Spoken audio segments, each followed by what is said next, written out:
Bashar Assad should go. It's been over a year. The man has slaughtered tens of thousands of his own people, and more foreign fighters are spilling into this country. So the longer this has gone on, the more groups like Al-Qaeda are going in. We could have more easily identified the Free Syrian Army, the freedom fighters, working with our allies, the Turks, the Qataris, the Saudis, had we had a better plan in place to begin with, working through our allies. But no, we waited for Kofi Annan to try and come up with an agreement through the UN. That bought Bashar Assad time. We gave Russia veto power over our efforts through the UN, and meanwhile, about 30,000 Syrians are dead. What would my friend do differently? If you notice, he never answers the question. No, we would not be going through the UN on all of these things. You don't go through the UN.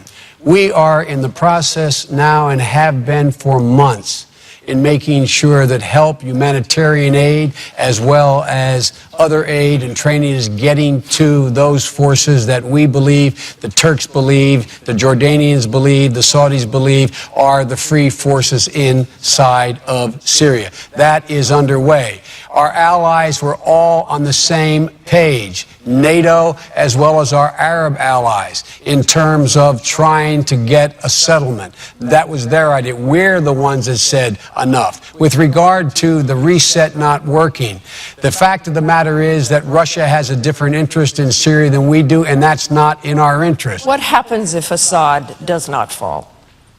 Congressman Ryan, what happens to the region? What happens if he hangs on? What happens if he does? Then Iran keeps their greatest ally in the region.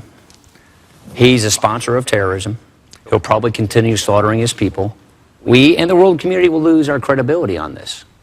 Look, he mentioned the reset. So what would Romney Ryan do about that credibility? Well, we agree with the same red line, actually, they do on chemical weapons, but not putting American troops in other than to secure those chemical weapons. They're right about that.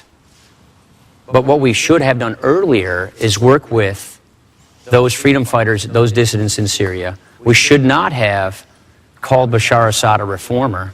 And we should not have waited for Russia to give us the green light. We should not have waited for Russia to give us the green light at the UN to do something about it. They're still arming the man. Iran is flying flights over Iraq. And the opposition is being armed. To help Bashar Assad. And by the way, if we had the status of forces agreement that the vice president said he would bet his vice presidency on in Iraq, we probably would have been able to prevent that. But he failed to achieve that as well. Again, let me ask you quickly, what's your criteria for intervention? Yeah. In Syria? Worldwide. What is in the national interest of the American people? How about what is in the national interest? Security of the American people? It's got to be in the strategic national interests of our country. No humanitarian. Each situation will come up with its own set of circumstances, but putting American troops on the ground, that's got to be within the national security interest of the American people. I want to, we're almost out of time here. Embargoes and sanctions and overflights, those are things that don't put American troops on the ground. But if you're talking about putting American troops on the ground, only in our national security interests. I want to move on, and I want to return home for these last few questions. This debate is indeed historic. We have two Catholic candidates, first time on a stage such as this. And I would like to ask you both to tell me what role your religion has played in your own personal views on abortion. Please talk about how you came to that decision. Talk about how your religion played a part in that. And please, this is such an emotional issue for so many people in this country. Please talk personally about this, if you could. Congressman Ryan. I don't see how a person can separate their public life from their private life or from their faith. Our faith informs us in everything we do. My faith informs me about how to take care of the vulnerable, about how to make sure that people have a chance in life. Now, you want to ask basically why I'm pro-life? It's not simply because of my Catholic faith. That's a factor, of course. But it's also because of reason and science. You know, I think about 10.5 years ago, my wife Jana and I went to Mercy Hospital in Janesville, where I was born, for our 7-week ultrasound for our firstborn child. and we saw that heartbeat. Our little baby was in the shape of a bean. And to this day, we have nicknamed our firstborn child, Liza, Bean. Now, I believe that life begins at conception. Those are the reasons why I'm pro-life. Now, I understand this is a difficult issue, and I respect people who don't agree with me on this, but the policy of a Romney administration will be to oppose abortion with the exceptions for rape, incest, and life of the mother. What troubles me more is how this administration has handled all of these issues. Look at what they're doing through Obamacare with respect to assaulting the religious liberties of this country. They're infringing upon our first freedom, the freedom of religion, by infringing on Catholic charities, Catholic churches, Catholic hospitals. Our church should not have to sue our federal government to maintain their religious liberties. And with respect to abortion, the Democratic Party used to say they want it to be safe, legal, and rare. Now, they support it without restriction and with taxpayer funding.